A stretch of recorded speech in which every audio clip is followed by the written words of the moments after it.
You're listening to Stories to Create with your host, Cornell Bunting.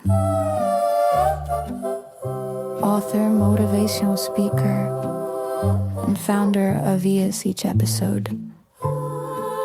Cornell sits down with inspiring voices to uncover the stories that shape who we are and who we're becoming. Get ready to listen, learn, and be inspired. The show starts now.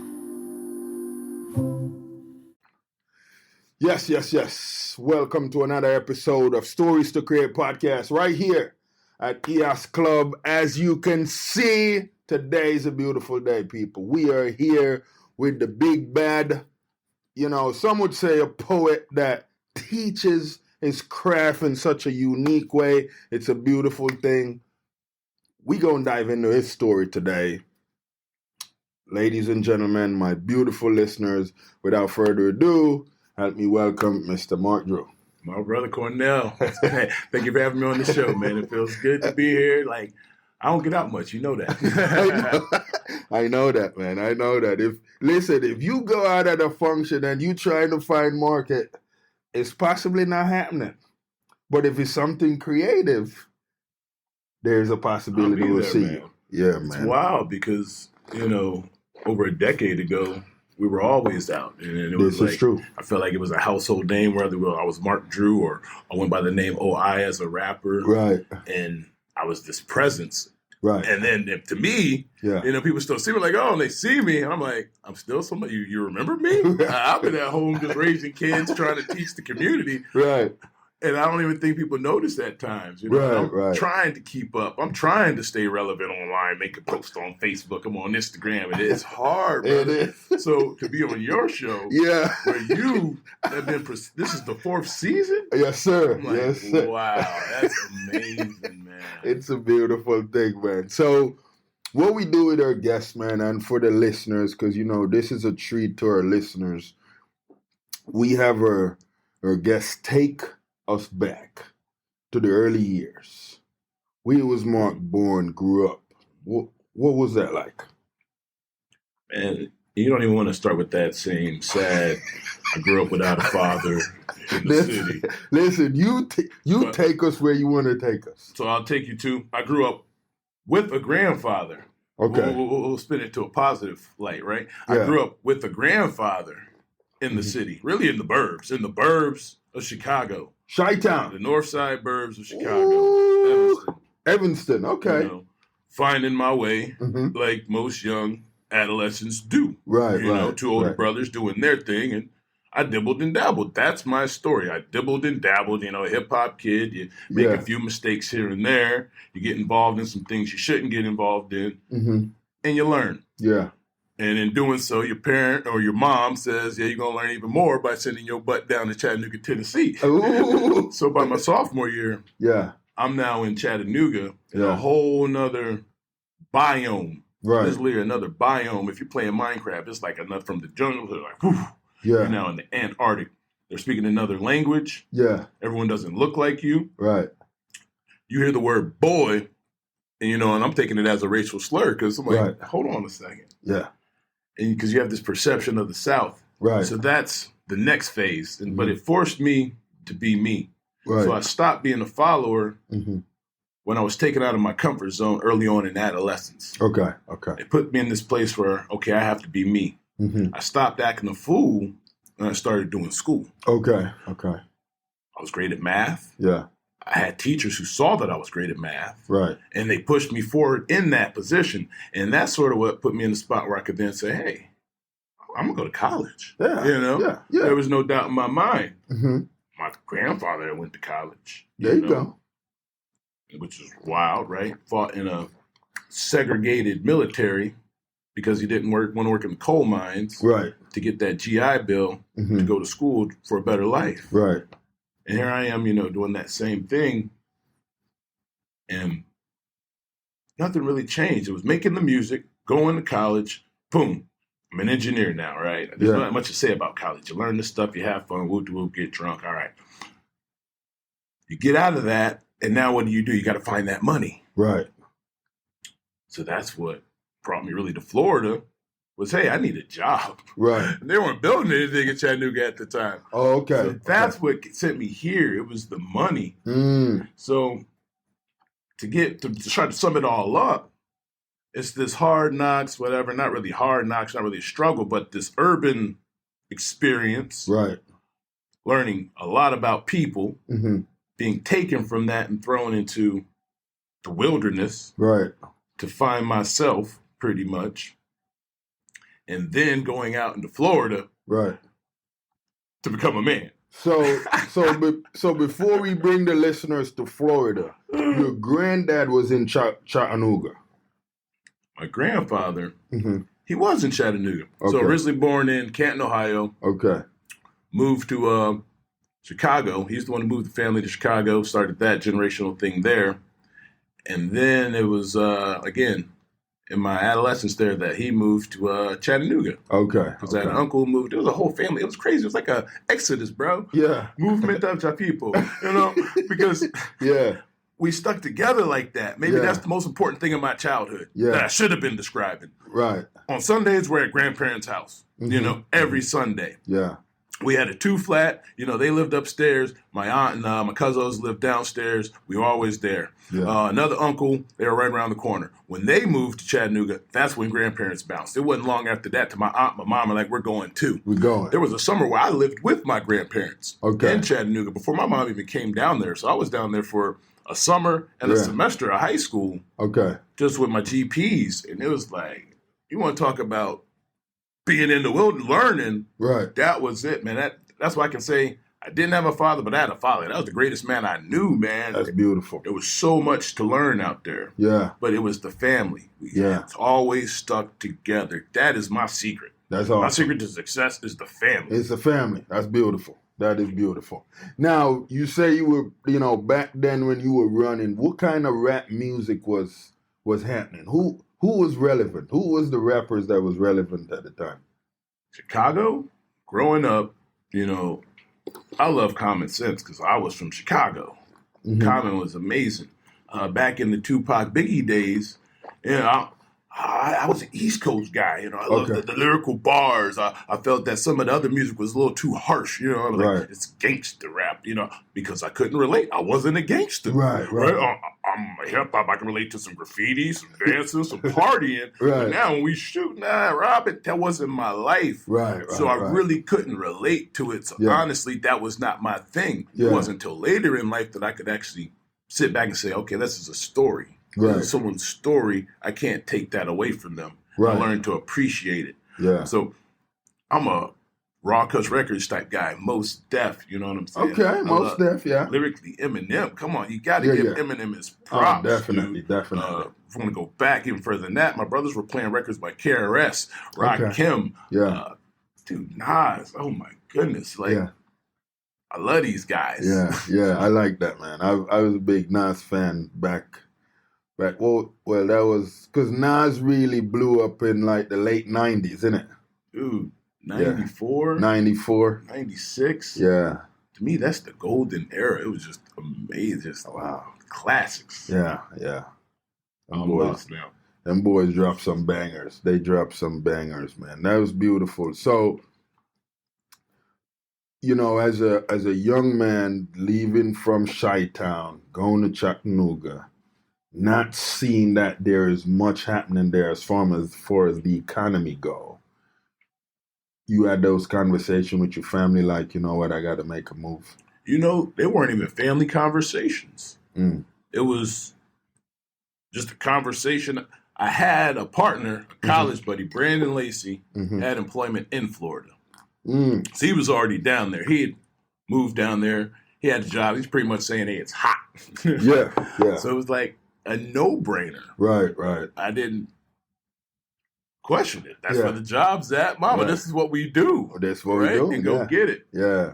But that hip-hop thing, I got to touch on the importance of listening to those artists because, again, being able to hear a story that I can relate to is what carried me through, because a lot of my life, Yeah. I've been in positions where people couldn't relate to me. Right. And it was hard for me to relate to them. Again, I'm talking about the suburbs of Chicago. Right. It was like, it was so diverse. Yeah. But as I moved to Chattanooga, I end up in more places where it's less diverse. Mm-hmm. And now I become that singleton, right? And then I Yeah. begin this path of the only one, right? Martin through the only one. Yeah. And we come from the educated family, they say, right? Right. Smart Negroes. And Yeah. we're going to send our kids to the best schools. Right. We're not right. really concerned about the demographics of the school. Right. You end up in that position. Mm-hmm. And then I choose to take on the path of engineering, right? Right. So I end up in that position. So hip hop becomes my saving grace, where I can connect with who I am in my culture, where I can use my voice, where I can say the things I want to say. Right. Right. Without the backlash of the world. Right. Right? Yeah. Yeah. So I love it. It's given me the ability to be here. It's given me the ability to have this conversation with you. Oh yeah. Hip hop saved my life. That's beautiful right there, man. I like that. And just for you, the way you grabbed to that and understood how that was being done at the time, the way it was done, that was pretty dope. Mm-hmm. And your brothers, were they into that as well, or they're in a whole different? Definitely integral, because I wouldn't have been turned on to the music if they weren't playing it early on with the records. Right. And I remember being, I don't know how old I was, but actually complaining about it being too loud when they play it in the morning. And I'm like, wow, that was a blessing, getting that beat into my soul. Yeah. You know? Yeah. Oh, man. So you got to Florida. You were liking it once you got here. What did you think? What was the culture shock like? The culture shock for me when I moved here was money. More money than I've ever seen in my life. I'm a fresh graduate, with an engineering degree. I get a job. Pretty much bought a house within 6 months. Bought a new car. Let's go. I'm making music. Oh, you doing it? I'm out. Let's go. You doing it out the gate, and it was amazing. Yeah. Wow. Until I was broke. Ooh, we gonna tap into that. We're gonna tap into that in a little bit. But you got in, you starting to kind of fit in with the crowd. Like, what was the circuit like? As you get in, things is beautiful. You bought a house. So, it all starts. Why does everything start online, right? Yeah. So you move to the new area, you start mingling online, and the first place I go as an artist is to the open mics. So I'm going to open mics. I'm going to the poetry nights. Mm-hmm. Somehow I end up in the clubs. I'm not even a club guy, but somehow they're right around the corner. Never been to a club in my life, and you end up walking into the club and like, this is pretty cool too. Have a couple drinks, right? And just a lot to alcohol. You really can't get too deep into it because it's not even that great of a story. Mm-hmm. You look back at it, you're like, wow, yeah, I got wasted. Yeah. I did some shows, did a ton of shows. Did a ton of shows, whether rapping, singing with the band, Strange Arrangement. Man, I love my brothers. But so when you came and you got on the circuit, you got in a band. Oh yeah, I met the brothers Van Kirk at Indigo. Mm-hmm. Indigo, it was Be Heard. Mm-hmm. So shout out to Terry Lynn Melody, dude. That was the first open mic event I went to. I probably had been here maybe a month or so. I found it. Boom, I was there. And a few months, I met the brothers, and the rest was history. Maybe it took a year or so for us to really click off. Right. But that is wild, man. Wow. It did not take long at all. So anyone who's trying to get out there, you want to be out there, just go out there. Like, just go out there. Yeah. Get out there, get on the stage. There's so many venues, so many opportunities now to be seen, to be heard. Right. Work on your craft and get there. I'm not just saying go out and you're going to explode because, I've been working on this craft for decades. Right. It wasn't like I just showed up to Florida and stepped on the stage. Right. But you have to get out there. Yeah. That's where it starts. That is definitely where it starts. So you got out there, you met these guys. It was a cool idea to start a band. Pretty much. The brothers had already had a band. There's two of them. You had a drummer. There's three of them. They throw in me as a rapper and a keyboard player. We're rocking and rolling. So beautiful. I would say I was just an additional piece like Voltron. You just add on the fifth lion. Yeah. So we can go conquer the world. Yeah. And you look back, you never knew who was behind you on any given night. Right. But we rocked out, man. Oh. Did a lot of platforms, a lot of venues. from zombie con venues to the 4th of July, all the holidays for Fort Myers, all the Pine Island events, because the brothers are based out of Pine Island. The bar circuits from one bar to the next. You play one bar for about 3-4 months, and then move on to the next bar for 3 or 4 months. Yeah. Wow. Oh my! Talk about some smoky nights. Yeah. Like, come on, man. Yeah. Like singers, musicians, protect yourselves. Singing in those environments, that will add up after the years. So just watch yourself. Yeah. I like that. You got to pay attention. Yeah. That's beautiful right there, man. So, when did you get into teaching? Yeah, man. Oh, boy. I guess it goes with living that empty life of, this is fun. Yeah, I'm partying. Yeah, I'm making music. But what am I doing with my life? Like I was trying to get signed to a deal. Right. I'm just running around being a local artist with a little local pub. Right. I want to do something great, and I've always wanted to do something great. And not to discredit my music, right? But I just didn't think that was it. I didn't think I had it. I knew. Yeah. I never put enough into it. Right. Or maybe I knew I didn't want to put more into it. Right. So I had this deep longing for purpose. Engineering wasn't it. I'm sitting on a construction site on a poop plant. Yeah. Again, making money, working with people. Not really. Right. And that's what did it. It was that churn. Yeah. In my daughter.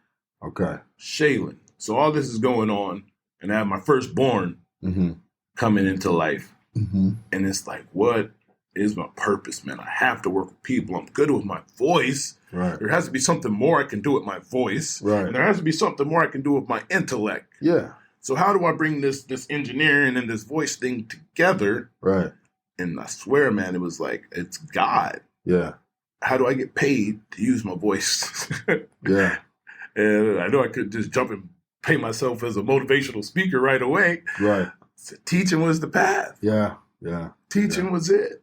Wow. You want to talk about scary? Yeah. That's a $20,000 pay cut, bro. Ooh. $20K right there. Yeah. And I'm supposed to be the provider. Yeah. I'm the man of the house. Yeah. Hey, babe, I'm about to take a $20K pay cut because I'm about to try to save the world. My ego was destroyed. Yeah. Like, it was. Oh, man. I'd say it was a dark place, that transitional time. But I got through it just because, again, through relationships and family, the community. I remember going to the Lion's Den. Stacy Williams had the restaurant at the Lion's Den, and Katrina had the event. We do acoustic affairs there. Again, going out, connected with the people. They supported me through that whole transition while I was not an engineer and not a teacher, just broke, dreaming, having faith, trying to do this thing. Right. Oh, and I remember getting that cake. Yeah. When I announced that I got the teacher position from the community. Right. So I tell people I'm ordained by the community. Yeah. To teach these children. Yeah. Wow. Okay. How detail oriented you needed to be to step into that arena, stepping out of. Stay with us. We'll be right back.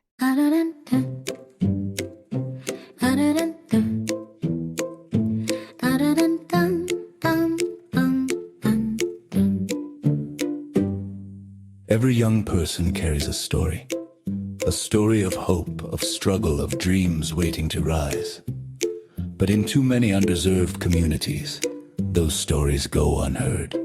At ease, Inc. Everyone has a story. We believe every voice deserves a chance. Through mentorship, empowering programs, and storytelling workshops, we help youth discover their purpose, strengthen their mindset, and build a future they can be proud of. From classrooms in Jamaica to communities across Southwest Florida, ES is changing lives, one story at a time. but we can't do it alone. Join us, become a mentor, volunteer, donate, help us fuel the next generation of leaders, creators, and change makers. Visit ahas.org today Because when you help a young person share their story, you help them change their world.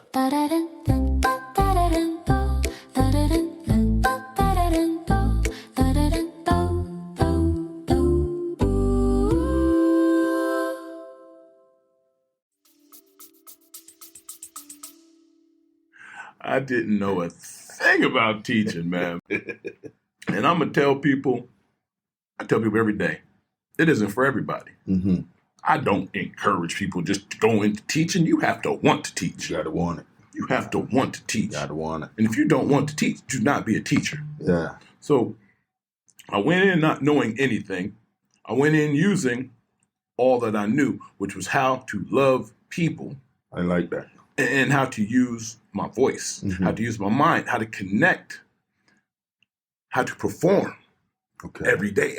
Right. It's my classroom. Oh, yeah. I have a stage now. It's your show, yeah. So we're rapping in class. Right, you know what I'm saying? right, We're bringing in, we're watching videos in class. While making it engaging, I'm connecting with the kids. I'm a video gamer too, so I love music too. All the things they love, I love too. Right. So I bring down those walls off the get-go. Not to mention, in the back of my mind, I gave up $20K. Right. I'm about to blow this thing out the water. Oh, yeah. When I first walked in that door, Yeah. I'm going to do this the way I want to do it. Yeah. Because what do I have to lose? Right. I lose this job? Yeah. I'll go back to engineering. You go back to adding that 20K. I had the 20K. So that was always my mentality, man. I'm be a rock star teacher. And I say that humbly, but that was my intention. Why settle for anything less? Right. I'm going to come here and figure it out. Yeah. So I borrowed from other teachers and I freestyled that thing. Freestyled it into a golden apple. Beautiful. You know, and it's wild because, I'm doing amazing things as a teacher. Right. But teaching transformed me. Yeah. It was the people that transformed me. Right. Not me transforming the people. Right. And I'm blessed. I thank my students. I thank, everyone I've worked with. Right. Not just the teachers and the administrators. Right. But the people Yes. I worked with. Yeah. Check this. When I was an engineer, I worked with other engineers. Right. I worked with other community development leaders, permit coordinators, people in that same arena. Right. They're of a certain caliber in society. Right. Some would say a different collar. Yeah. But when I can get into the classroom, I'm working with my cafeteria workers. I'm working with my bus drivers. I'm working with my paras. I'm working with the parents. I'm now working with people in the community. I'm like, this is where it's at. That's and those beautiful. are my favorite people. Yeah. You locked in now. Locked in, breaking the barriers. There is no hierarchy of you have a degree, you don't have a degree. No, we're all people trying to perform a job, trying to make this system work because we're just like ants. Right. And it breaks my heart to see that division of labor, to see the caste system, to see colorism, see all this stuff still playing out today when we know we should be working together. Right. And you touch on a huge component right now, and I think people tread the water lightly right now because they don't necessarily understand how to tap into it fully yet. Why you think we have not figured it out yet of the importance of working together? Fear, stepping into that unknown. I'm comfortable working by myself, doing my own thing. If I step into your arena, I might lose what I have. And I say that because why do I not do things? Right. And when I don't do something, it's usually out of fear. Right. So I'm like, why would they not cross that aisle? Well, they're fearful of something. You can look at politics. You don't even have to say much about it. Why do people do what they do? Fear. Yeah. They're voting out of fear. This is going to happen to me. This is what the other side's doing. So I'm going to be swayed. Yeah. We're voting for comfortability. Yeah. We all sit there. We know that nothing's going to happen. We sit there and say, well, I know nothing's going to change. I know nothing ain't going to change. So we just going to vote for whoever makes you more comfortable. Right. That guy makes you feel more comfortable. This guy makes me feel more comfortable. Yeah. But neither of us really happy. Right. We just sort of tolerate. Yeah. Man, you guys are hearing this right now? Oh my goodness.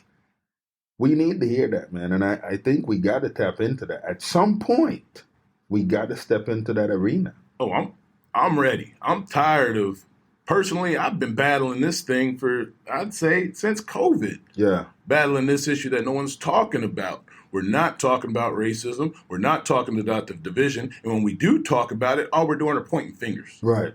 Right. Everyone's afraid. Yeah. Yeah. Let's be truthful about it. That's Let's man up. Yeah. And it's not a masculinity thing. It's a human thing. Right. Right. It's step up, destroy the ego. Is it Easter right now? Hey, you better destroy that ego so you can rise again. It's the grand metaphor. Yes. So we can be free. Oh, definitely. And I feel we have to lead by example. Mm-hmm. There's too many of us who see it not to step out and do something about it. Right. And instead of sitting at home like I've been doing, Right. going crazy in my brain trying to think my way out of it, Right. I'm glad to be here to connect with you Yes. so we can work together and create platforms where others can speak out about it and we can find out we're not alone. Mm-hmm. Oh my goodness, we really do want the same things. Mm-hmm. Well, let's start working towards it. Yeah. What's preventing us from working towards it? Right. What are you truly afraid of? Right. I like that. So it's those conversation of opening up what are the different fears that we can address and get past that. Get past them. Are they real? Are they rational? Right. Because most of our fears are based off of headlines. Yeah. People see it in the headline and they take it as true, and now it take it in your heart, and now you're swayed a certain way. Right. Before looking at the truth of the matter. Mm-hmm. Great topic. One that comes up often. A brother mentioned to me, we're talking about just political systems. Yeah. And many times you hear the words communism, socialism. Mm-hmm. These things are thrown out in a negative aspect. Sometimes they're thrown in a positive aspect. But they're not put into context. Right. See, in the negative context, I have my Cuban brothers who are coming from a communist regime. Right. Who've seen the negative impacts of it. Right. The people have seen what socialism can do when it's not done correctly. Right. And I understand their pain. Mm-hmm. But you also have to understand when people like Marcus Garvey's and the Malcolm X's and the Martin Luther King's use these concepts and talk about communism, socialism, Marxism. Yeah. They're not bringing these concepts to destroy America. They're actually bringing these concepts up to bring equality and equity to a system that has not been equitable to them. Right. See? Right. Right. So they're misusing the people. They're playing with the words, but we're not having these conversations about what the true intent and what the context is. Right. And that's what breaks my heart. Because we all want freedom. Oh, definitely. You know, we all want peace. Right. But we got to start talking and quit just jumping to conclusions. And I try to put it in my music. You know, you try to put it in videos, but I understand it has to really start with the people and working with the people. Right. So back to teaching. That's why I treat every student like my own. Right. To try to break those stereotypes, to break those barriers, because a lot of adults are they're fixed in their ways. The mind, you know, it's malleable to a certain point. Yes, we can learn new things, but we all know about the old dog. Right. Right. My job now, I feel most importantly, is to be there for that next generation so they can see how to love, how to listen, how to show empathy. Yeah. Because cooperation will always be greater than competition. This is true. This is very true. This is very true. You mentioned something earlier to the listeners, and I know my listeners want to understand what that is or what that's about. Golden apple. Oh man. The golden apple, I guess it's the lottery of teaching. It's the goal, it's the prize. You are the teacher of teachers. Yes. So the competition, in short, you know, you're selected by the community members, students. They throw your name in the hat, and they usually get up to thousands of applicants, right? From that, you have to fill out an application, and then from the application process, they whittle it down to 30 finalists. Right. So I've been in this thing forever. Yeah. First year, you know, you get teacher of distinction. That's like top 100. And then next year, you're like, oh, I'm top 30. Here we go. And then you don't get it. And then you don't even get nothing. And then next year, you're teacher of distinction again. And then you're golden apple 30 again. I went through the parade 6 times. Wow. I felt like LeBron James. And some people would say, why do you do? A lot of people don't. They don't want to do it. Yeah. They feel like it's a charade. Right. To me, I had to do it. Yeah. Again, I did feel like LeBron James. Yeah. I gave up $20K. Now, this is still in my head to be the greatest teacher of all time. Yeah. Oh, and there's an award? Right. There's an award in this thing? Yeah. Oh, there's a prize? Yeah. Like a competition? I'm a competitive guy. Oh, yeah. So I'm going to do what I got to do. I'm going to compete. Yes. And really just compete, just be myself, but continually apply for that thing and be myself. Mm-hmm. So I stuck with it. I continually just was myself, stayed involved with kids, stayed involved with the schools, continually just loved the community. Mm-hmm. And I was blessed to win a golden apple on my 7th try, maybe. There you go. At Ida Baker High School. Beautiful. Another LeBron reference. And I don't even watch basketball anymore. Yeah. But at the time I did, he had to go to Miami. Yeah. To get that championship. And at that same time, I was 6 years into teaching at Fort Myers High. Wow. And I had, I think, 4 golden apple runs under my belt already. Okay. I went to Ida Baker for another 2 runs to win the championship. So I was like, I had to switch teams. You had to switch it up. Switch teams to win the championship. Yeah, I like that, man. But I like that. I'm honored. Shout out to the foundation, Lee County Schools. They do so many amazing things for our teachers. It's more than just the golden apple prize. They give out some money to win a teacher, but they give out so many grants. They have the classroom grant. I actually received $500 this year to work on the solar go-kart project, which is going amazing. They do dancing ballrooms. Mm-hmm. They do teacher immersion programs. They do a ton for the community. If anyone ever wants to get involved and doesn't know how to get involved with the schools, hey, contact Marshall Bauer over at the Foundation of Lee County Schools. He will get you linked up, man. And shout out to all our community supporters, because it takes a community to keep this thing going. Yes. On the inside, it's a bureaucracy. Let's be honest. It's a business. But on the outside, we need that help. You know, that extra push. Yes. Because they're pinching pennies. Yes. So keep helping this community. That's a beautiful thing right there, man. I'm really excited for a lot of what you're already doing, man. And I see what you guys are doing in the teaching world. You and my sister. Because I have a sister that won that golden apple already, and I think you know who I'm talking. But we connected back over at Franklin Park when she was over there doing her thing, and they brought me over with my books and the kids. So that was really dope. So I'm really proud to see we're doing it as well. Yes, we're out here. Every time I see you or any of my brothers, my sisters from the community in the classroom, it warms my heart. Yeah. That's what it's about. Yeah. Opening up those doors so we can connect. Oh, definitely. Getting out there and using the village to raise the child, man, and stepping into that uncomfortable space. Oh, definitely. Because it's stuff you didn't really see back in the day. Right. A lot of what we're doing is stuff you haven't seen. Right. It's being more authentic. It's being more open. Yes. And people are saying why? Because that's what's needed if we want to change. That's how we elevate. Right. Let me ask you, you think this change is possible within the next 15 years? 15 years is going to be hard because what we're fighting is something crazy, right? Yeah. So in one direction, we have a lot of enlightenment, right? Just the evolution of thought. Right. Is inevitable. Mm-hmm. We're growing, we're expanding. Mm-hmm. Just through proximity, by bringing us together, it's forcing us to see beyond what our eyes are telling us, right? So we're moving, we're expanding, but at the same time, we have to fight technology. Yes. So I don't know. I'm uncertain about the next 15 years because I see the direction the kids are going. I have 3 of my own. I teach it, and I see the effects of the screens. I see what's happening. So I'm like, wow, I'll be honest. Yeah. I see minds going in 2 different directions. I see this split happening, and I don't know what's going to happen. Right. That's a good way to put that. That's a good way to put that.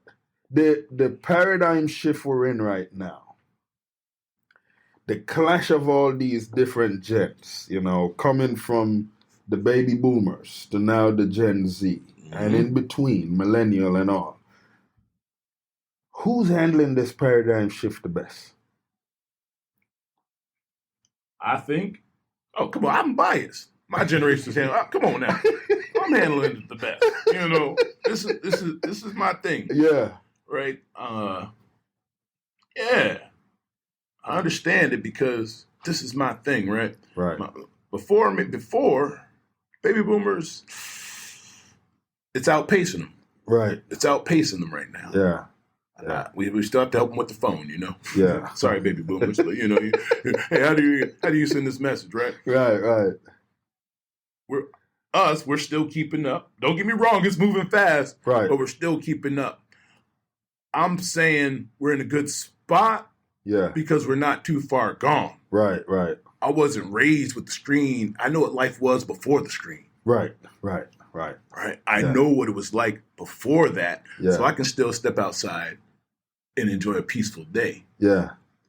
I don't know what it's like when you wake up and the first thing you see is the feed and it's going and you're trying to keep up and it's all day consistency like this next generation where it's all day. All day. And it's Snapchat, all constant information. Yeah. I don't know how they pull away from that. Right. They will navigate it. They have no choice. Oh, they have to. Yeah. It's just we gonna deal with it. Right.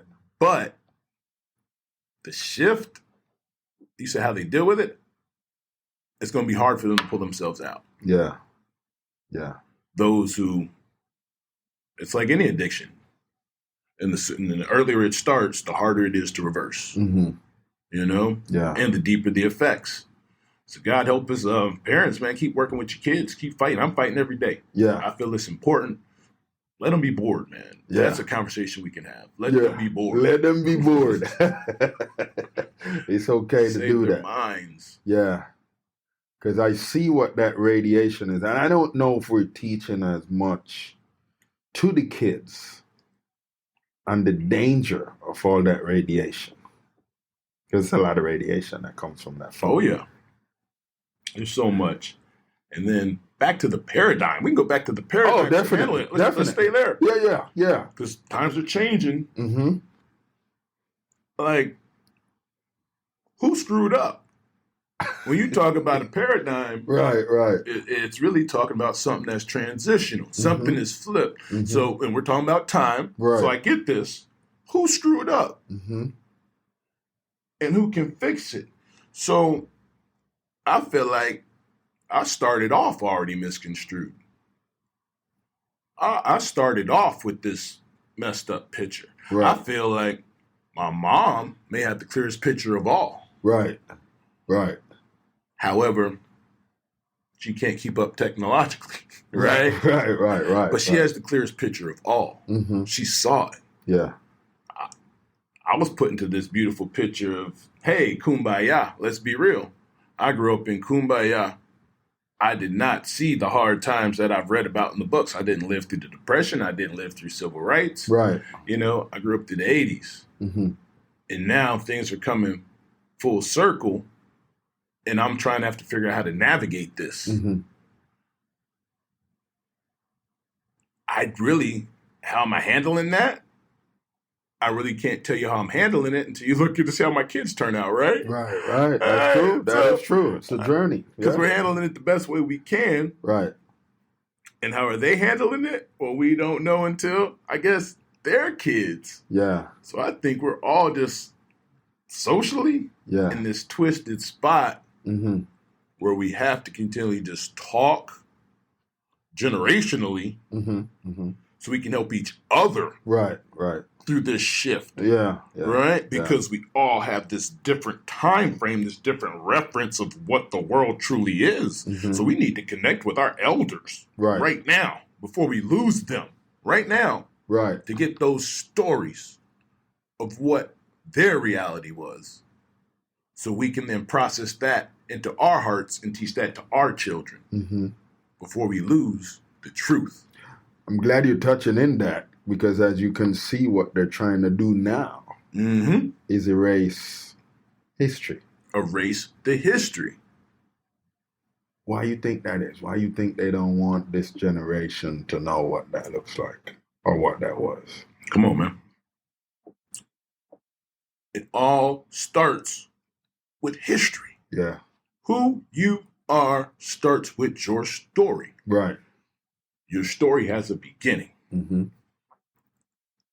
We have individuals, many individuals on this planet, who believe that your story takes away from Their story. Oh my god. And I don't understand why it's like this. Mm-hmm. Why the Egyptian story takes away from the Greek story, or the English story takes away from the French story, Right. or the African story takes away from. Everyone has a story, Oh, definitely. and everyone has the right for their story to be told. Right. Now, if there's some skeletons in that closet, let there be skeletons in that closet, but we're gonna tell that story. Oh, yeah. You gotta tell that You story. tell that story. And to disallow me, because I feel like my story in this country of America has been muffled, has been silenced, has been put away, has been discredited. That ain't right. Right. And I'm glad I'm here today to say that. Yeah. You know, because we don't have a platform to say that. Right. And it's true. And to talk about the dark past of America is just fact. Mm-hmm. There's nothing wrong with fact. Right. It's part of my story. Mm-hmm. I'm owning it. Yes. My grandmother's grandparents were slaves. Right. Right. I now own a house in Cape Coral. Right. I have a college degree. I'm teaching the community. I think we're doing pretty good. But I take pride in the fact of where we started and where we are today. Right. I also, because I'm fired up now, deep in my heart, I just want some recognition. Yeah. Yeah. To the people. Yes. The people, the millions, more than just a museum, right, but an official recognition of the people who built this country. Right. We put the president's faces on mountains. Right. We learn all 50 of them. We go through U.S. history classes, but we still never give proper credit to those who were enslaved. Right. Who worked the fields, who worked those mines, who gathered all the resources for this country to be prosperous today. Yeah. Who fought in those wars. My grandfather fought in a segregated army. My dad fought in Vietnam, where he had to watch his back on both sides. Didn't know the man, but I learned that story later in life. Yeah. My brother fought. So this is my country too. Oh, definitely. Definitely. My history has to be told. Right. Why would it not be told? Because angst in someone's heart. Let's be honest. Let's be honest. Anyone who does not want to tell that story has angst in their heart. And we have politicians now who play on it and they twist it. Yeah. And make it sound like my story's taken from you. Right. When it's not. Right. I like that. I like that. And, I think listeners need to hear that and understand that fully. I'm as American as the next, if not. And there used to be a time where I didn't feel American, like it wasn't for me. Right. But then I had to reflect on my history. It wasn't when I met my grandmother for the first time. Right. She's 96, bless her heart. Yes. Addie Caldwell. She's living with my cousin Reggie Drew up in Virginia. Never met my father, but after I found out he died, I went to his gravesite, connected with the family I never knew. That's a whole nother story. Yeah. But when I got that piece of that history, that really fired me up, man, to know where I'm from. Right. And that's something else we need to do. We need to embody our story. We can't run from it. Right. Just because we've been made to feel like we don't belong here. Right. We need to go back to the story where we do belong here. Yes. Simple things. Yeah. Like being country. Right. African Americans, like, and I don't even know African American, Black people, Negro, whatever you want to call it. Like, we country as ever. Yeah. We try to act sophisticated, but we country, we everything, y'all. Yeah. Get out of that box. Right. But we wouldn't know that until you talk to your elders. This is true. To get back to everything we've done, back to the roots. And I'm like, we got to have these conversations. Yes. Because if they're not going to teach our history in school, We'll have to teach it at home, which we should have been doing a long time ago. Right. But now that we know the importance, let's go. Yeah, I like that. And you saying that parents need to be aware of their responsibility on doing that. Oh, you cannot expect the school to empower your child. It's not going to do that. Right. The first thing the school is going to do is point out your child's weakness. Right. That's what school's going to do. It's say you're weak in your math, you're weak in your reading. Yeah.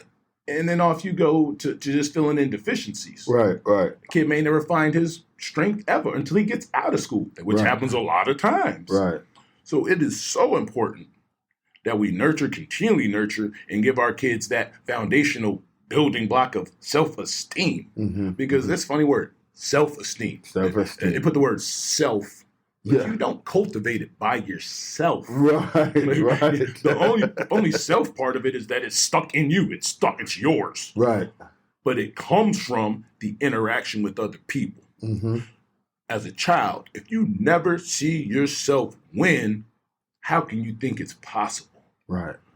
And that's where a lot of children who look like me are at. Right. They've never seen themselves win. Right. They haven't won in that history book.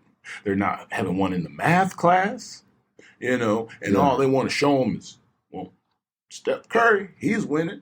Right. Why do you think so many brothers gravitate towards that? Right. Because those are the winners they see. Right. Those are the only winners that society's showing them. Right.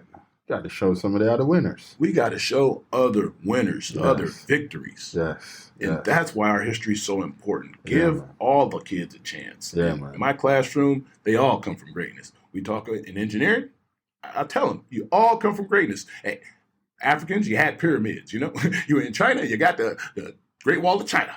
Right. Oh, you're in Europe, you guys got Stonehenge. Yeah. Oh, you in South America, y'all had ziggurats too. What's a ziggurat, Mr. Drew? That's a pyramid too. Right. Like, come on now, Taj Mahal. Oh, We can keep going. Oh, yeah. We all come from greatness. My job as a teacher is to remind that kid, Yes. whatever his background is. If I can do that, I expect my colleagues to do the same. Right. With you just touching on the pyramid stuff, and a lot of individuals are still in a complex place of understanding all that was it was put together, and they can't really fully figure out how that even happened. You think we're at a lesser percentage of the mind usage or understanding than back in that time when that was created? I think the percentage is the same. I think the percentage is the same. Yeah. I think it's the same. Yeah. There's more people, Right. but percentage-wise, Yeah. just my guess, Yeah. I think it's about the same. Yeah. I don't know what would change that. Right. I say this to say, even in the past, I don't think there was any civilization where everybody was all enlightened. Everyone, because we know only a few were sent to schools. Right. We know that the Greeks learned from the Egyptians. Right. We know Pythagoras was sent to Egypt to the mystery schools, as they call it, Right. where he learned geometry. Right. So we're sending a select few to learn these things.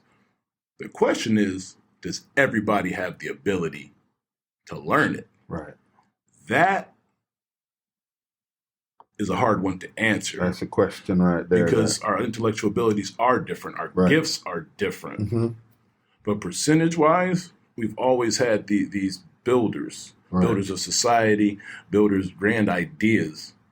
When I think about it, I don't even think it's the mind more as opposed to the heart to actually do it. Ooh, that's it right there. This is it. Because that, you. Yeah. It's your heart, bro. That's it, man. That is it. To stick with it and be committed. Yeah. Because we all have ideas. Oh, definitely.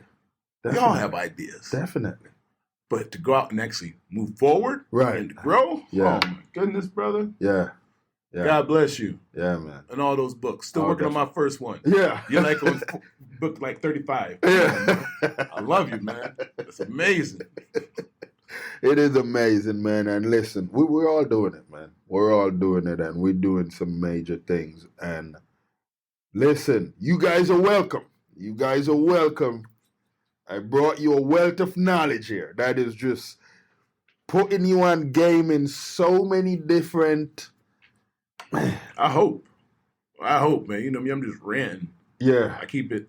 Really, I'm basic. I was telling you, I'm basic on the outside, man. I don't have a lot of. There's no jewelry, there's no tattoos, there's no clothes or whatever. My car it's a 2007 Accord. It's 20 years old. Are you chilling? Yeah. I'm basic on the outside, but I'm trying to think my mind. You know, going to another level. Oh yeah, man. I try to stay on that other level. I love it, man.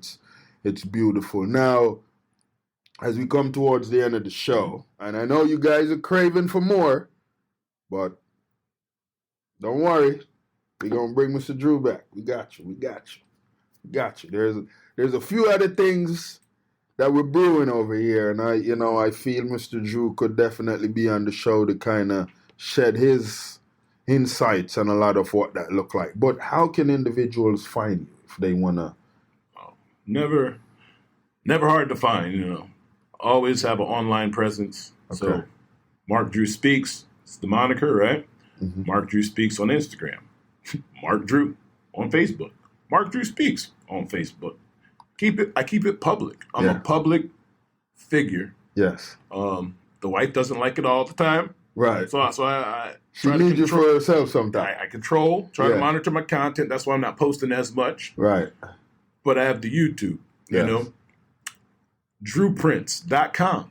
Okay. We have the website. Mm-hmm. Mm-hmm. That's for architectural design. You know, entrepreneur on the side. Mm-hmm. DrewPrints.com/Mark Drew Speaks. Yes. You know, so we have places. I'm there. I'm a short Google away. Yes, I like from that. anyone who needs to find me. I like that. That is beautiful, my brother. And I got to tell you, man, I'm grateful that you came on the show today because we've been trying to get you.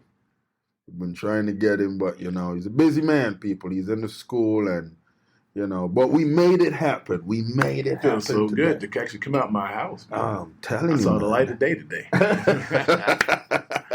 I got to talk with you, my man. Oh, man, this is amazing, man. So listen, guys, there you have it. Another tale was created right here at EAS Club. So until our next episode, where we have another intriguing guest, decorative guest, right here to tell their tale. Thank you. Peace.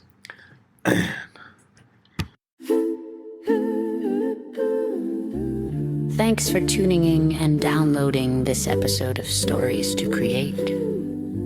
We appreciate you being part of this growing community of storytellers and listeners. If today's conversation inspired you, please share the show with friends, family, or anyone who could use a little motivation in their journey. A special thank you to our sponsors, EHAS Organization, Cornell Bunting LLC, and Nostril Cheese Chase for supporting the mission and making this podcast possible. To learn more about our work, upcoming projects, and how you can get involved, be sure to visit www.hissinggorge and www.cornellbunting.com. Until next time, keep creating, keep growing, and remember, your story has power.